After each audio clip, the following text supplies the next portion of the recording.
শহীদদের হারিয়েছি, হয়তো তাদের সাথে আর আমাদের দেখা হবে না।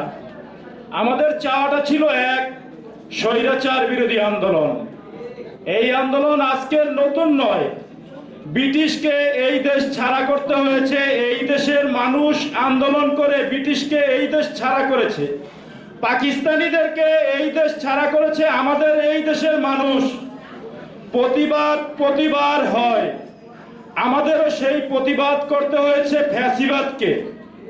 বন্দুকের মাঝে বুক চেতিয়ে, লাঠি নিয়ে দাঁড়িয়ে ঢিল ছুঁড়ে আন্দোলনের সংক্ষিপ্ত শেষ হয় নাই, প্রতিবাদিত্ব আচরণ ছিল। যখন রাশিয়ার যুদ্ধের গাড়ি নামে গাজীপুর থেকে আসে, তখন সেই যুদ্ধের গাড়ির সামনে আমরা লিফট পাতালো করে দাঁড়িয়ে আমি বলেছিলাম, আপনারা এদেশের পাহারাদার? তখন বলেছিল, বাবা মাপ চাই। বললাম, এইটাই শেষ? আপনারা এদেশের পাহারাদার, আল্লাহর কাছে জবাবদিহি কি করবেন? স্বৈরাচারের দালাল ছিলেন আপনারা। আপনারা আমাদের রক্ত নিয়ে হোলি খেলছেন।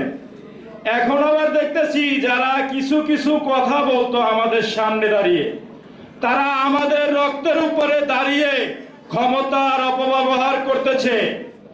তারা ক্ষমতার লড়াই করতেছে। এনসিপি নামক একটি সংগঠন আমাদের রক্তকে বাণিজ্য করেছে। আমরা এই 2 মাস যাবৎ একটি গণতান্ত্রিক সরকারকে দেখতেছি। আমরা এই গণতান্ত্রিক সরকারকে বলবো, আমরা যত নির্যাতন নিপীড়নের সহ্য করেছি, আমাদের ধৈর্য অতিক্রম করে আমরা আন্দোলন চাই না।